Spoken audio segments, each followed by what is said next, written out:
सफल बने, समर्थ बने, पावन बने जीवन। मीठी मुरली सुन के पाए सुख सघन। आज का चिंतन, आज का चिंतन। ओम शांति। सर्वशक्तिवान मीठा बाबा हम बच्चों को संपूर्ण बनाने के लिए, आप समान बनाने के लिए आज बाबा कह रहे हैं आत्माभिमानी बनो। मैं आत्मा हूं, शरीर नहीं। यह है पहला पाठ। यही पाठ सबको अच्छी तरह पढ़ाओ। बाबा आज हम बच्चों को पूछ रहे हैं ज्ञान सुनाने का तरीका क्या है, किस विधि से ज्ञान सुनाना है। बाबा कहते हैं ज्ञान की बातें बड़ी खुशी खुशी से सुनाओ, लाचारी से नहीं। तुम आपस में बैठकर ज्ञान की चर्चा करो, ज्ञान का मनन चिंतन करो, फिर किसी को सुनाओ। अपने को आत्मा समझकर फिर आत्मा को सुनाएंगे तो सुनने वालों को भी खुशी होगी। तो तरीका क्या है कि अपने को आत्मा समझ के ज्ञान सुनाना है।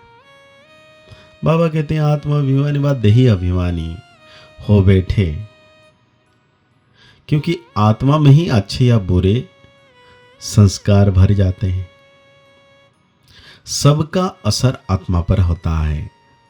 आत्मा को ही पतित कहा जाता है। पतित आत्मा कहा जाता है तो जरूर जीवात्मा भी होगी। आत्मा शरीर के साथ ही होगी। पहली पहली बात कहते हैं आत्मा होकर बैठो। अपने को शरीर नहीं, आत्मा समझ बैठो। आत्मा ही इन अर्गान्स को चलाती है। घड़ी घड़ी अपने को आत्मा समझने से परमात्मा याद आएगा। अगर देह याद आई तो देह का बाप याद आएगा। इसलिए बाप कहते हैं आत्माभिमानी बनो। बाप पढ़ा रहे हैं, यह है पहला पाठ। तुम आत्मा अविनाशी हो, शरीर विनाशी है। हम आत्मा है, यह पहला शब्द याद नहीं करेंगे तो कच्चे पड़ जाएंगे। बाबा कहते हैं मैं आत्मा हूं, शरीर नहीं हूं। यह शब्द इस समय बाप पढ़ाते हैं। आगे कोई भी पढ़ाते नहीं थे। बाप आए ही हैं आत्माभिमानी बनाकर ज्ञान देने के लिए। तो पहला ज्ञान देते हैं तुम पतित हो, क्योंकि यह है पुरानी दुनिया। क्योंकि जब हम समझेंगे पति तभी तो पावन बनने की कोशिश करेंगे ना। तो बाबा पहला ज्ञान देते हैं कि तुम पतित हो।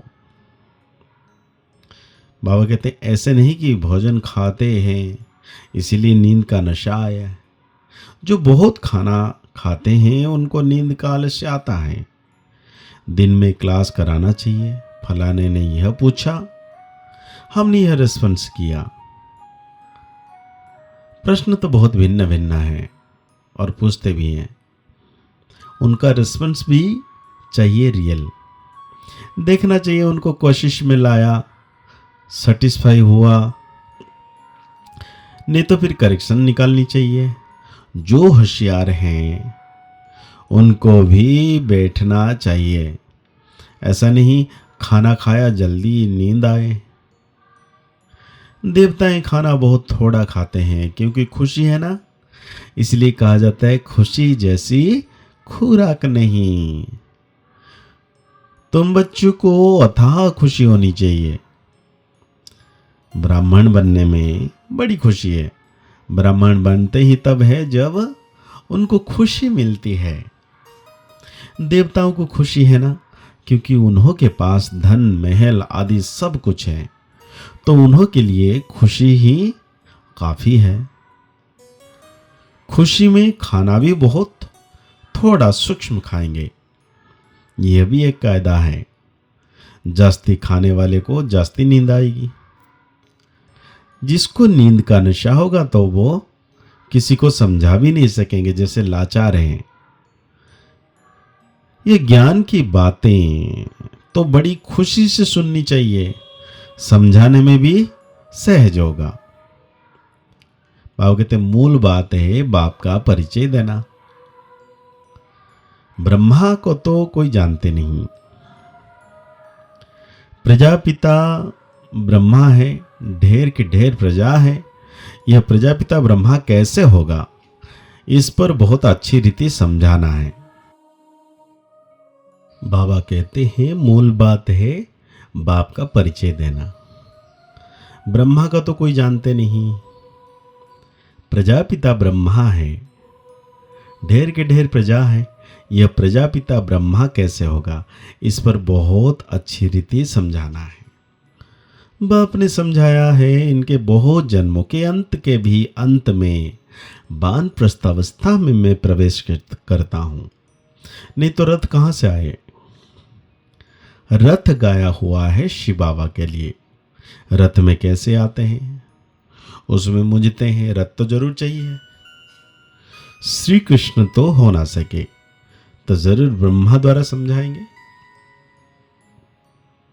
ऊपर से तो नहीं बोलेंगे। ब्रह्मा कहां से आया, बाप ने सुनाया है मैं इनमें प्रवेश करता हूं जिसने पूरे 84 जन्म लिए हैं। ये खुद नहीं जानते, मैं सुनाता हूं। श्री कृष्ण को तो रथ की दरकार ही नहीं, श्री कृष्ण कहने से फिर तो भागीरथ गुम हो जाएगा। श्री कृष्ण को भागीरथ नहीं कहा जाता, उनका तो पहला जन्म है प्रिंस का। तो बच्चों को अंदर में विचार सागर मंथन करना चाहिए। यह तो बच्चे जानते हैं, यह बातें तो नहीं है जो शास्त्र में लिख दी है। बाकी ये ठीक है, विचार सागर मंथन किया हुआ कलश लक्ष्मी को दिया है।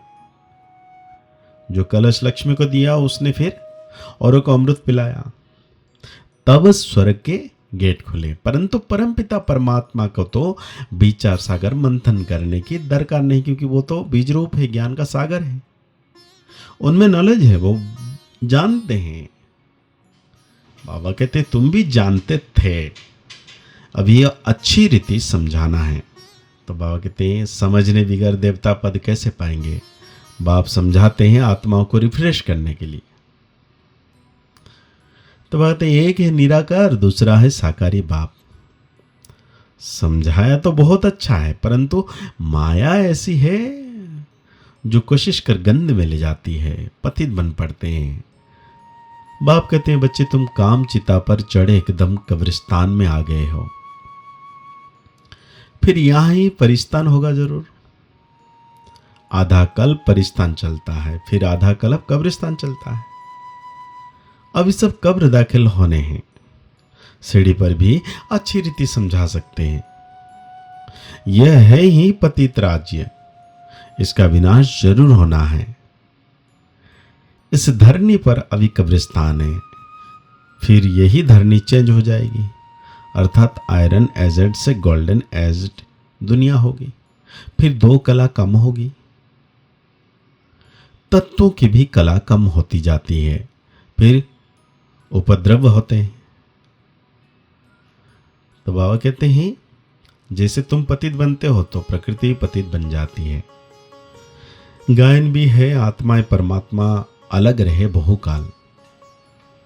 जब वहां शांतिधाम में है तो उस मिलन में कोई फायदा नहीं होता, वो तो सिर्फ पवित्रता व शांति का स्थान है। यहां तो तुम जीवात्माएं हो और परमात्मा बाप उनको अपना शरीर नहीं है, वो शरीर धारण कर तुम बच्चों को पढ़ाते हैं। तुम बाप को जानते हो और कहते हो बाबा, आप कहेंगे ओ बेटे, लौकिक बाप भी कहेगा ना, हे बाल बच्चे आओ तुमको टोली खिलाऊं।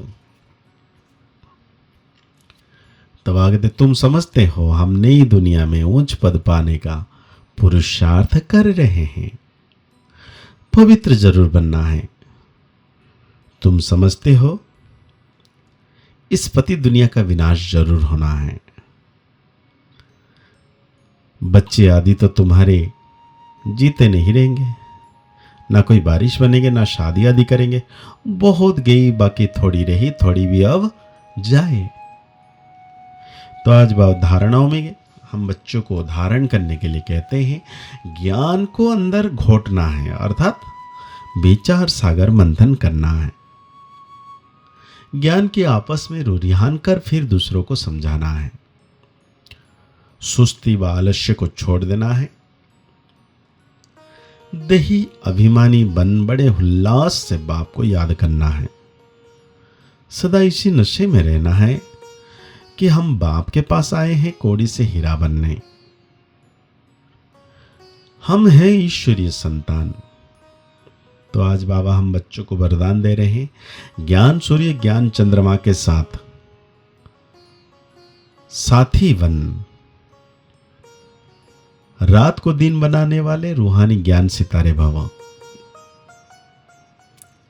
बाबा कहते हैं जैसे वो सितारे रात को प्रकट होते हैं, ऐसे आप रूहानी ज्ञान सितारे, चमकते हुए सितारे भी ब्रह्मा की रात में प्रकट होते हैं।